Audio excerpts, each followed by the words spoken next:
The Alpha Admiral ordered the submarine to dive deeper 4 minutes after my heat began. We were already 312 meters beneath the polar ice when my wrist monitor flashed red. The number made no sense. My cycle was 23 days away, and the suppressant patch beneath my collarbone had been replaced that morning. Then warm air spilled from the medical cabin vent. I tasted copper. My knees weakened against the steel deck. Across the narrow control room, Admiral Rowan Vey stopped studying the sonar display and turned toward me. She noticed before anyone else. Every Alpha in the Northern Fleet wore scent dampeners aboard a closed submarine, but biology still changed the focus of her gray eyes. She did not approach. "Dr. Sorrell," she said, "seal Dr. Quinn's ventilation zone." The Asterion carried 62 sailors, 1 classified biological vault, and enough oxygen for 18 more hours beneath the ice. Inside the vault were tissue slides, gene maps, and laboratory recordings, proving that military researchers had altered omega scent receptors without consent. I was the marine biologist who had authenticated the samples. If I did not deliver them to the Polar Ethics Assembly, the evidence could be dismissed as contaminated. My heat rose too quickly for a natural cycle. Dr. Imani Sorrell scanned my monitor. Pulse 142. Temperature 39.1. The patch was intact 10 minutes ago. An alarm sounded from the communication console. "Surface vessel hailing," Commander Tamsin Reed called. "Rescue ship Resolute orders emergency ascent. They report a medical recovery team ready above us." For one desperate second, relief cut through the fever. Rowan crossed to the console. "Authorization code? Orchid 7. The Admiral went still. "Helm, negative ballast. Take us to 480 meters. The control room fell silent. Our listed rescue depth was 350. "Admiral," Tamsin said, "the hull is not certified for recovery below 400. Dive to 480. Silent running. No return transmission." The deck angled beneath my feet. Metal groaned around us as the Asterion sank into black water. I caught the edge of the chart table. "That ship can evacuate me." Rowan looked at me without moving closer. "Orchid 7 belongs to the Directorate Laboratory named in your evidence. The Resolute is not assigned to this sector." "How do they know my condition?" "Because they caused it." The submarine descended past 400 meters. Above us, the rescue ship released active sonar. Each pulse struck the hull like a hammer. They were hunting us. Dr. Sorrell guided me toward the medical cabin. "The air system may be contaminated. We need an isolated circuit now." Rowan followed only as far as the threshold. She removed the command key from her neck and placed it on the floor inside my cabin. Tamsin added the mechanical override and a portable recorder. "This key controls the medical door and the adjoining observation chamber," Rowan said. "The Admiral's override is disabled while it remains on your side." Dr. Sorrell activated 2 cameras. Continuous recording. "I will witness every entry and treatment. Dr. Quinn controls access to the files." Rowan stepped into the observation chamber and sealed its inner hatch. Thick glass separated us. A ventilation gauge showed 2 independent circuits. "You are locking yourself out?" I asked. "I am locking myself away from you." The distinction mattered aboard a vessel where rank could open almost any door. "No one enters without your permission," Rowan said through the intercom. "Not me. Not the crew. Dr. Sorrell may act under your written medical directive. Anything beyond it requires your consent unless your heart stops." The submarine dropped to 470 meters. Bolts clicked within the walls as pressure tightened around us. "You decide what happens in that cabin, Alara," Rowan said. "Not me." Dr. Sorrell removed the vent cartridge using sealed gloves. A color strip turned black against the filter mesh. "Chiron accelerator," she said. "Aerosolized. It suppresses standard blockers and forces scent production within minutes." Someone had installed it in a supposedly sterile medical system. Someone had known exactly which cabin I would use. The Resolute hailed us again. Its captain claimed the ice shelf was closing and promised amnesty if Rowan surfaced immediately. Rowan ordered communications dock. The heat tightened through my muscles. I had managed every cycle since I was 16. I knew my medication, my warning signs, and my limits. This had none of their familiar rhythm. It felt like my body was being commanded by a stranger. Dr. Sorrell passed an emergency antagonist through the transfer slot. My fingers cramped while I fitted the glass cartridge into the injector. The hull shuddered. The injector fell beneath the examination bed. I tried to kneel and nearly collapsed. Rowan saw everything through the glass. She sat against the far wall of the observation chamber, with both hands locked around a steel support. Her dampener mask covered her mouth and nose, but the pulse in her throat was visible. My scent affected her. Her restraint cost her. She did not ask to enter. The dose must be given within 3 minutes, Dr. Sorrell said. Her protective suit was stored beyond the contaminated corridor. I can reach you in 5. Rowan closed her eyes once. I picked up the command key. If I open the hatch, will you follow every instruction? Yes. Do you want to come inside? That is not the relevant question. Her voice was rougher now. Do you want me in your cabin? I looked at the timer. Yes. For the injection only. I turned the key. Rowan entered and stopped exactly 1 meter from the bed. May I retrieve the injector? Yes. She crouched, found it, and held it where I could see. May I prepare the cartridge? Yes. Her hands remained steady, even while the metal around us complained under the ocean's weight. Where may I touch you? Left arm, above the elbow, nowhere else. Rowan waited. May I proceed? Do it. Her palm steadied my arm. The injector clicked. Cold medication spread beneath my skin. She released me immediately. Leave your outer uniform, I said as she turned away. Rowan looked back. Your scent is helping the nausea. Put it on the chair, then lock yourself outside again. She obeyed without letting our hands touch. For 40 minutes, I held the dark blue fabric against my chest, while Rowan sat beyond the glass. No claim, no bargaining, only 2 people waiting for the drug to work while a false rescue ship searched the ice above us. At 02:27, the forward sonar filled with white noise. Ice collapse! Tamsin shouted over the intercom. Pressure ridge moving below the shelf. The Asterion rolled hard to port. Cabinets burst open. A surgical tray struck the wall. Lights died, returned red, and died again. The submarine hit something beneath us. The sound traveled through the hull like a bell. When emergency power returned, we were tilted 11 degrees. The forward planes were pinned beneath a fallen ridge of ice. The ascent tanks showed damage, and the main oxygen scrubber had stopped cycling. Tamsin's report came in fragments. Free oxygen, 7 hours. Battery power, 9. Propulsion available at 20%, but the ridge blocks the route behind us. Rowan spread a seabed map against the observation glass. Research Station Naker is 3 kilometers east beneath the shelf. It has an abandoned submarine dock and an independent air plant. Abandoned for how long? I asked. 11 years. And if its seals failed? We return here with less oxygen. What is the other option? Use the remaining power to force an ascent. The Resolute will detect us before we clear the ice. She did not choose for me. The evidence cannot reach that ship, I said. Dock at Naker. Rowan relayed the decision. The crew burned reserve power to reverse the Asterion from the ice ridge. We moved east at 4 knots through a channel barely wider than the hull. The walls clicked around us. The oxygen display counted downward. 5 hours, 40 minutes.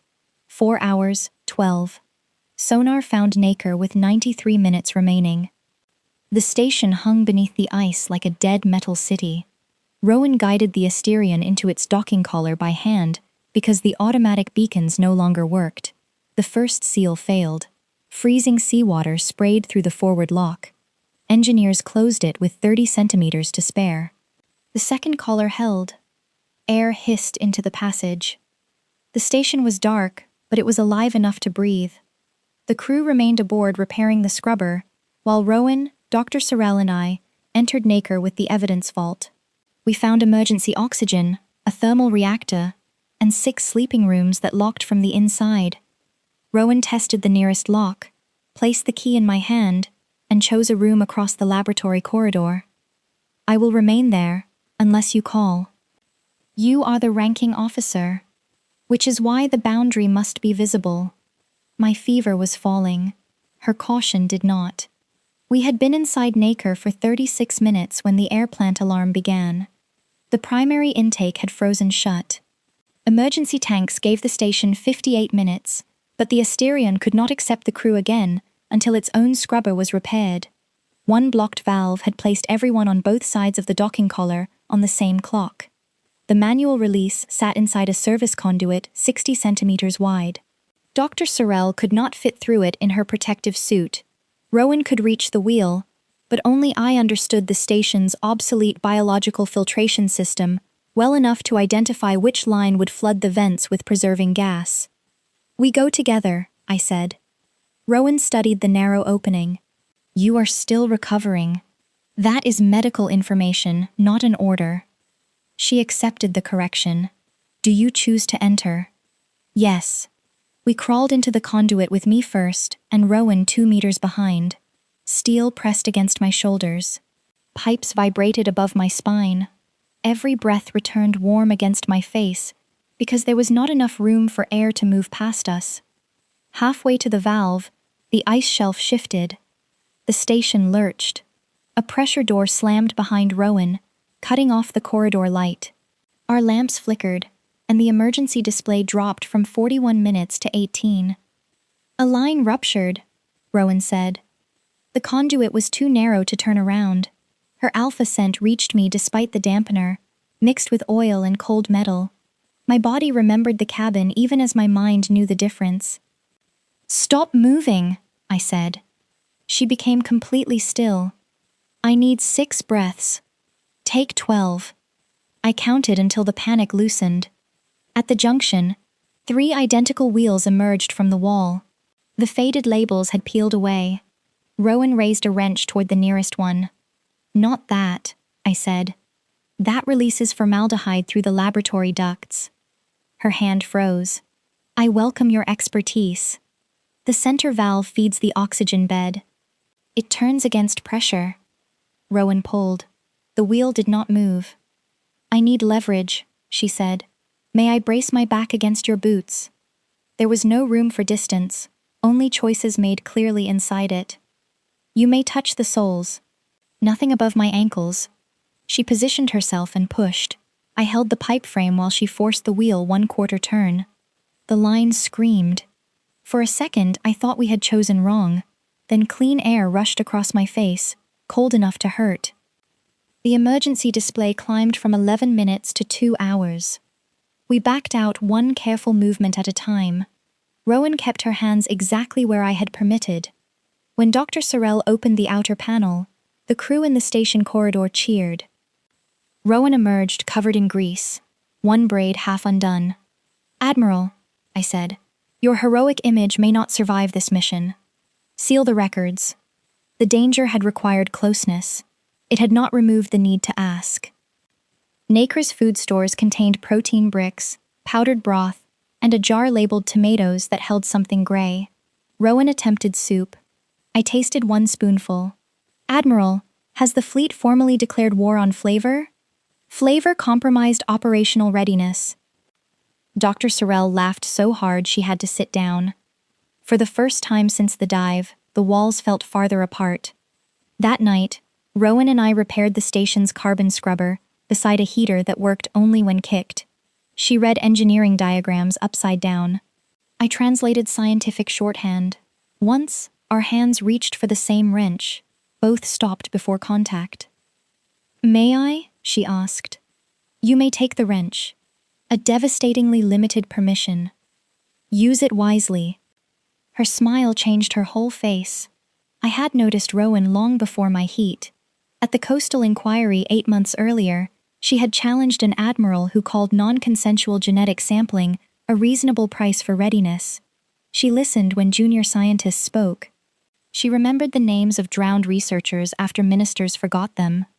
None of that erased the stars on her uniform or the alpha instincts she had spent hours resisting behind glass. We sat on the floor beside the repaired scrubber while clean air began moving through the station. "The accelerator did not create what I feel for you," Rowan said. "It made concealment harder. That is all. I will not become your protected secret. You will not. My evidence, my work, and my medical choices remain outside your command." Yes, and biology does not turn an order into consent. Never. She placed one hand palm upward on the floor. I rested my fingers across it. We stayed that way until the heater coughed off. No kiss. No promise biology could make for us. Only warmth we had both chosen. The next morning, I entered Naker's communications archive to transmit the evidence coordinates. Most terminals had corroded, but the emergency console still held a cache of naval messages routed through the station. One carried Rowan's command cipher. Omega medical file, accessed by unauthorized directorate user, compromise possible. Remove Dr. Alara Quinn from mission pending review. The warning was dated 41 hours before we sailed. I read it again while the air plant hummed above me. Rowan found me with the message open. She stopped in the doorway. Her expression told me the document was real. "How much did you know?" "I knew someone accessed your file. I did not know about the accelerator or the Resolute. You received an order to remove me. A recommendation, not an order. Did you tell me?" "No." The room seemed smaller than the submarine. "Why?" "The laboratory was preparing to destroy the remaining samples. You were the only scientist whose original field signatures could authenticate them. I changed your cabin, doubled medical staff, and kept the route classified." "You changed everything except my knowledge." "Yes. If you had told me, I could have requested sealed air, brought an independent physician, or transferred my authentication keys to another expert. The transfer would have taken 2 weeks. That was my risk to measure." Rowan lowered her eyes. "I believed I could protect you and preserve the evidence. You protected a mission that required my body, then decided my consent was an obstacle to manage." She did not mention the lives the experiments might harm. She did not use the injection or her restraint as payment against the truth. "I decided the danger was mine to carry for you," she said. "It was not. Leave this room." Rowan left immediately. She moved her quarters to the Asterion and communicated with me only through Dr. Sorrell.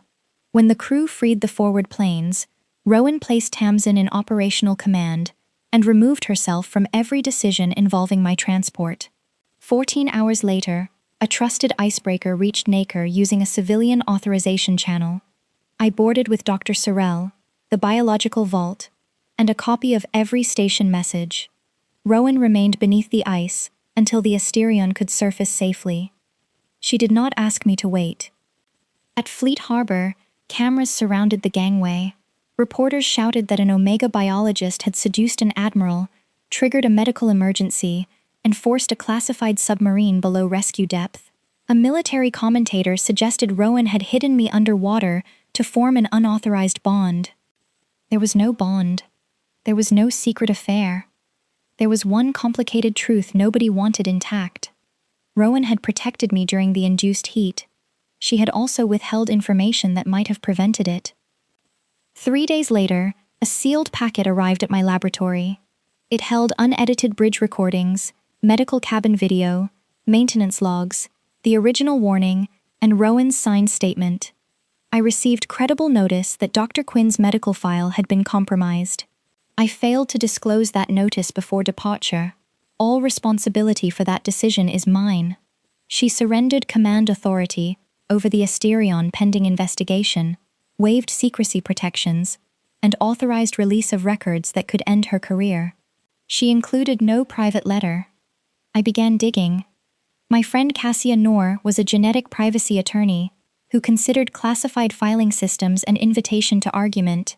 We traced the account that opened my medical file to the Naval Human Performance Directorate. The account had accessed 106 Omega service members, scientists, diplomats, and contractors over 9 years. It collected cycle timing, suppressant use, scent profiles, stress reactions, and alpha compatibility markers. Buried inside a weapons development budget was a program called Resonance. Its director, Fleet Secretary Malis Thorne, described the goal as behavioral stabilization through predictable biological response. The language hid the reality. Resonance developed aerosols that could induce omega heat, amplify alpha protective instincts, and pair scent exposure with commands. Researchers hope to control prisoners, influence negotiators, and make mixed-status crews easier to direct during crisis. They called coercion readiness. The tissue slides in my vault came from a colony of engineered sea mammals used to refine delivery particles. The human trial logs were worse. 12 omegas had been exposed during supposedly routine medical exercises. 4 were discharged for instability after reporting what happened. The filter aboard the Asterion was Resonance hardware. The Resolute belonged to Thorne's covert recovery unit. Orchid 7 was not simply its authorization code, it was the designation of the trial planned for me. If Rowan surfaced, the unit would seize my evidence and record how an exposed Omega responded to a high-ranking Alpha. If she dived, the pressure and isolation would create data of another kind. Our survival had been an experiment. Cassia and I contacted every person named in the trial logs. We asked before using their records. 7 agreed to testify publicly. 3 submitted sealed statements. 2 wanted no part of the case, and we erased our working copies of their files. Evidence gathered without choice cannot build a system based on consent, Cassia said. Thorne answered with a campaign of leaks. My natural cycle history appeared on military message boards.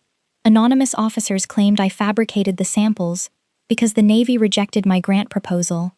Edited cabin footage showed Rowan entering during my heat, but cut away every question she asked before touching me. Rowan could have defended herself by confirming our attraction. She refused. Dr. Quinn's feelings and medical life belong to her, she told the press. My conduct will stand or fall on the complete command record. Her refusal cost her support among the Admiralty. She still did not contact me. 7 weeks after Naker, I requested access to the Asterion. The submarine rested in dry dock under investigation.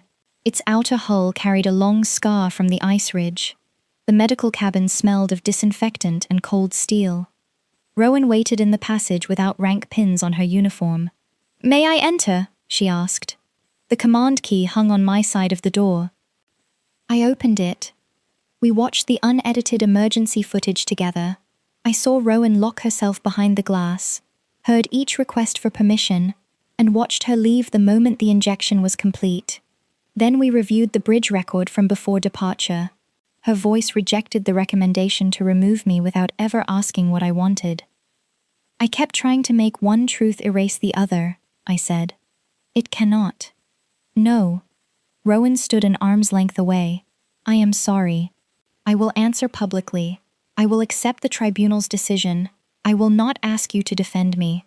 Good. I stepped closer.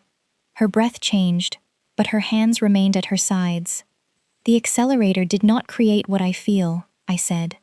Neither did your uniform. Elara. I touched her face. This moment is mine to choose. Are you certain? Yes. I kissed her.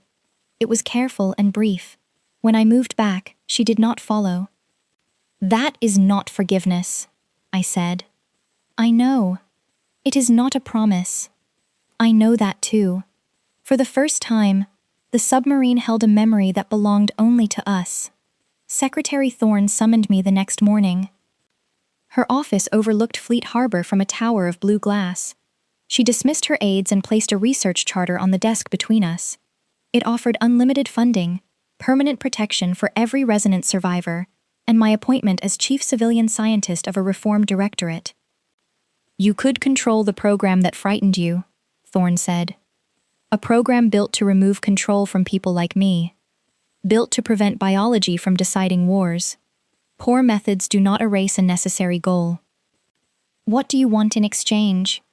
Testify that Rowan ordered the filter installed. Say she selected you because of your compatibility profile, and took the submarine below rescue depth for personal reasons. She falls. The experiments end quietly. The victims receive care without public exposure. The offer tempted me because some of it was real. Thorne could fund treatment immediately. Public proceedings would expose survivors to questions they never deserved. And the military keeps every stolen file, I said. Under strict safeguards. You want a useful lie to preserve the machine that created the harm. I want stability. The specimen tag clipped inside my folio contained a recording filament. Cassia had activated it before I entered. Then you should not have invited a scientist who believes in complete results. I refused the charter and left with Thorne's offer captured in her own voice. On the night before the tribunal, I returned to my laboratory and found the evidence vault surrounded by benches. The Navy had suspended funding, colleagues had stopped answering messages, and my building access would expire at midnight. Cassia asked whether I regretted refusing Thorne's offer. I looked at the samples recovered from the sea. I regret that telling the truth is expensive. That does not make the lie affordable. A message from Rowan waited in the archive. She had released the names of every officer who advised her to conceal the warning, including mentors who built her career. At the bottom, she wrote that accountability designed to preserve her comfort would only be a classified defense. I sealed her message beside my testimony. The Military Ethics Tribunal opened 12 days later beneath the glass dome of Admiralty Court. Rows of uniforms surrounded a circular witness floor. Families of resonance survivors filled the civilian gallery. Above them, cold daylight passed through the dome and moved like water across the stone. Rowan arrived without medals. Before the judges entered, she placed her command insignia on the evidence table. I surrender operational authority and waive command immunity for every decision connected to Dr. Quinn's mission, she said. The tribunal may review the Asterion's complete record without restriction. The presiding officer warned that disclosure of classified orders could end her career. I understand. She did not look at me. I began with the Naval Bioethics Charter. Its oldest clause stated that no service member or civilian could be subjected to biological manipulation without informed, revocable consent. Resonance had not violated a vague ideal. It had broken the military's own foundational law. Cassia presented the medical access logs. Dr. Sorrell authenticated the accelerator found in my filter. A naval chemist matched its particles to the engineered specimens in my vault. Tamsin submitted the maintenance order signed through Thorne's office, and the false rescue instructions sent by the Resolute. 7 survivors described exercises that became forced heats, panic responses, and scent conditioning trials. Their testimony transformed a secret budget into human damage. Then the court played the Asterion recordings. Everyone heard Rowan order the deeper dive. They also heard Orchid 7, the compromised authorization code. The video showed her lock herself outside my cabin, surrender the command key, and ask before entering or touching me. The final bridge record showed the message she received before departure. 2 truths exist in the same command log, I told the judges. Admiral Vey recognized the false rescue and protected 62 crew members, the evidence, and me. She respected my consent during the induced heat. She also concealed a warning that my medical privacy had been breached. Her later restraint does not give her earlier permission. Rowan took the witness floor. "Why did you keep Dr. Quinn aboard?" the presiding officer asked. I believed losing her authentication would allow the directorate to erase the experiments.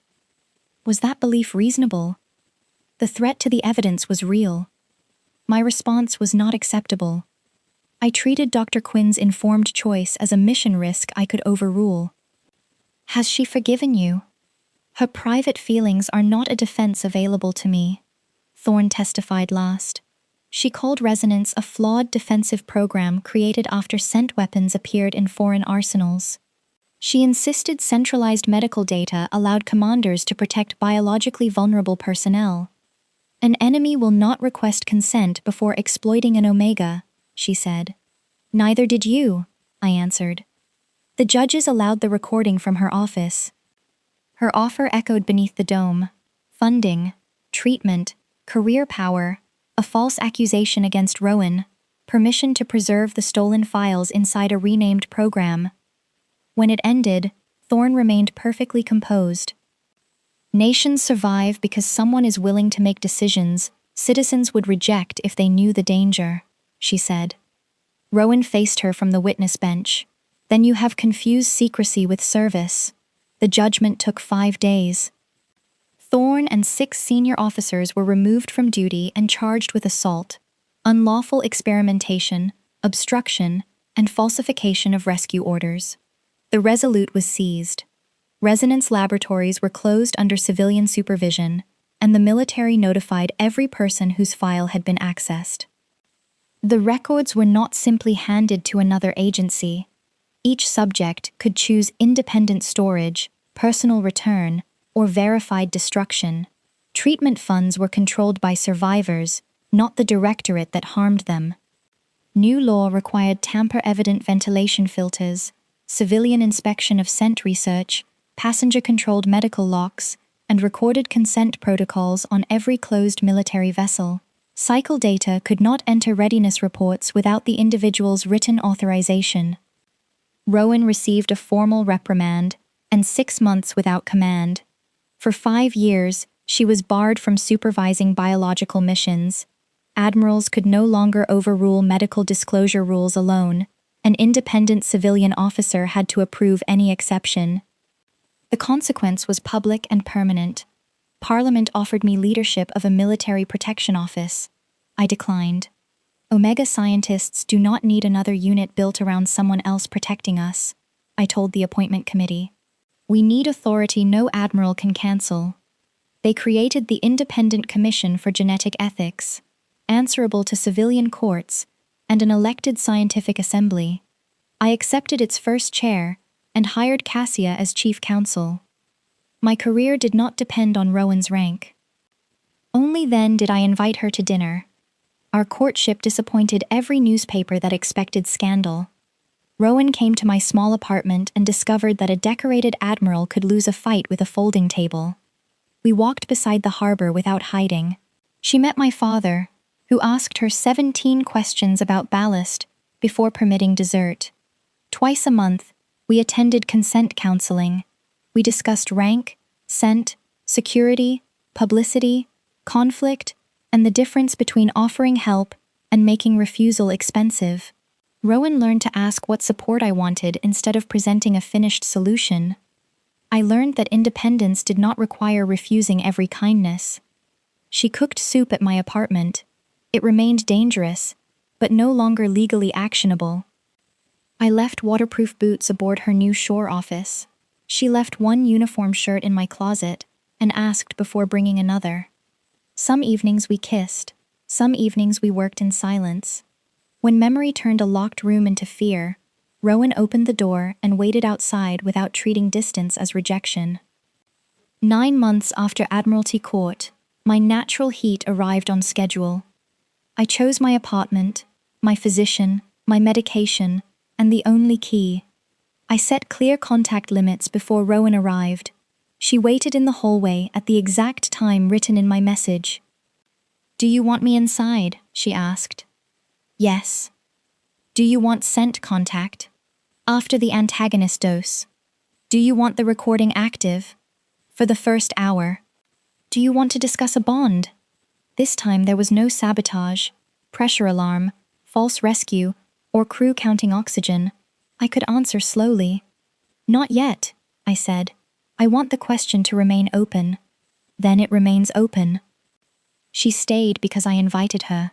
She left the next morning because I asked for solitude. Nothing was taken as proof of anything beyond itself. 1 year after NACA, the Asterion returned beneath the polar shelf. Its mission was no longer classified. My commission was inspecting the dismantled resonance sites and converting NACA into an independent marine genetics laboratory. Rowan had completed her suspension and resumed command under the new civilian protocols. I boarded as chair of the inspection team, not as cargo protected by an admiral. The repaired medical cabin had controls on both sides of the glass. Every filter carried a visible seal. Above the hatch, a brass plate read, Entry requires permission, regardless of rank. At 312 meters, we passed the depth where my monitor had first turned red. My pulse remained steady. Rowan stood beside me at the observation glass, while blue darkness pressed against the outer lights. We could see the underside of the ice, ridged and luminous like an inverted mountain range. Naker Dock is 20 minutes ahead, Tamsin reported. We can remain below for the inspection ceremony, or surface through the cleared channel first. Chair Quinn has final route authority. Rowan waited until the intercom closed. The first time we traveled under this ice, she had ordered the crew deeper. Now she asked me, "Do you want to remain below or surface?" I looked upward. The channel had been cut by civilian icebreakers. No rescue ship waited to seize me. Sunlight filtered through the opening in a distant silver column. "Surface," I said. Then we returned to Naker on my schedule. Rowan relayed the decision without changing one word. Ballast tanks released. The deck tilted beneath us as the Asterion began to rise. At 200 meters, Rowan opened her hand. A narrow ring rested on her palm, dark titanium surrounding a line of polar blue. "It was forged from the damaged depth gauge," she said, "the one that showed us descending beyond rescue range." She did not kneel in the passage. She did not touch me. "Alara, will you stay beside me? Not because a sealed hull makes leaving impossible, not because instinct or command brought us close, but because you keep choosing to." The submarine continued upward. "And if I choose a different course?" I asked. "I will ask whether I am welcome on it. If I need the hatch open, I will help you open it. If I say no to a bond, then no becomes part of the life we respect, not a debt you owe me." I took the ring and put it on myself. At 60 meters, the water outside changed from black to deep blue. At 20, sunlight reached the observation glass. The pressure eased one measured level at a time. The Asterion broke through the cleared surface into open sky. No one had rescued me. I had ordered the ascent. Rowan waited beside the hatch. "Are you certain?" I held out my hand. "About this course, yes." She placed her palm against mine only after I closed my fingers. We climbed to the deck together. Wind moved across the ice, sharp and clean. Behind us, the submarine remained capable of diving. Ahead, Naker waited beneath the shelf, as a laboratory governed by the people its old system tried to control. The first descent had turned depth into a prison and surfacing into a threat. This ascent made the ocean open in every direction. As long as I remained free to choose the surface, the depths, or the shore, I chose Rowan beside me. Which moment stayed with you most? Rowan's order to dive deeper, Alara discovering the hidden warning, or their chosen ascent into open sky?